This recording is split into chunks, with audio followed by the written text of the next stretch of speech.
सभी जुतिया करे वाली माता बहन लोग के प्रणाम बा। आज जुतिया के कथा रउरा लोग सुनम जा चिलो सियारो के। ये पूरा कथा सुनी जा, बहुत आनंद मिली। कथा में पूरा सार छुपल बा, कैसे करे के चाही का ना करे के चाही।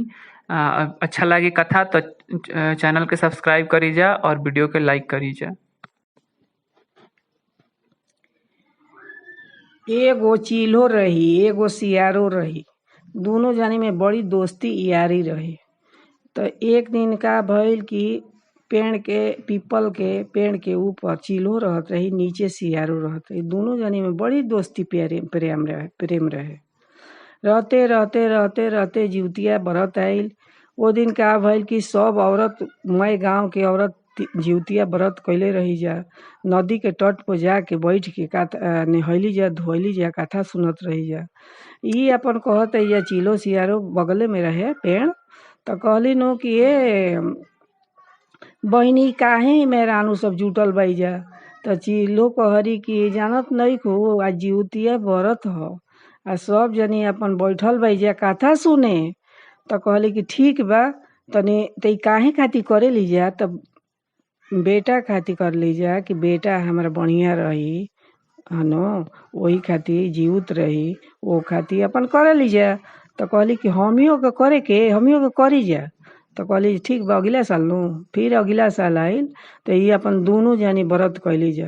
कहली जा कि ठीक बा कैल जाओ, बाकी बहुत बुझ समझ के करे के बा, निखंडे रहे के बा। तो अपन कहली कि ठीक बा, हम जैसे जैसे कहबू वैसे ही रहब।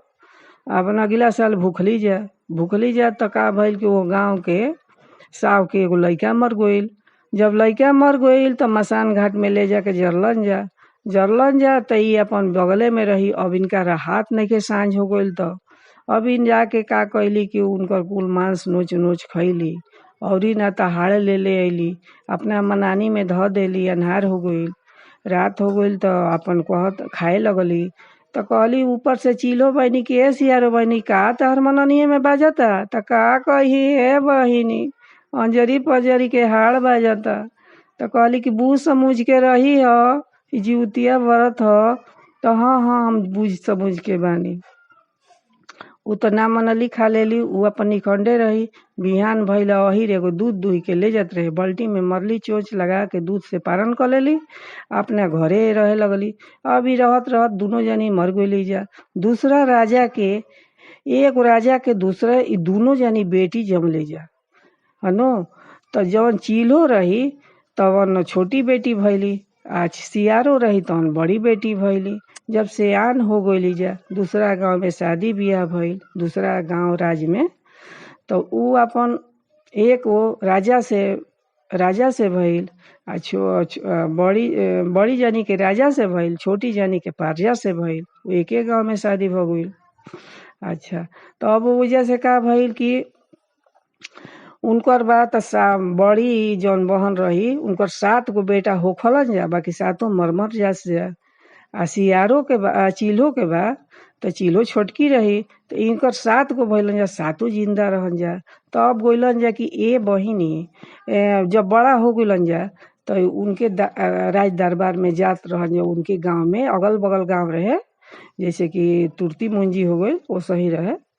तो अपन गइलन जा। तो जब गइलन जा तो अपन काम नाम करत रहन जा। तो अब उ देखत रही बहिनिया, तो बहिनिया के लइकवन के देख के इनका जलन आमा गइल।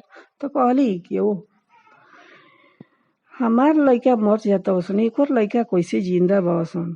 अपन कहली सिपाही नौकर चाकर से कि जा इ 7 लइकन के जंगल में ले जाके मरवा के आ घाड़ा में काट के आ लाल एकरांगा से तोप के ढक के आ उनकरा घरे भेज दे जा।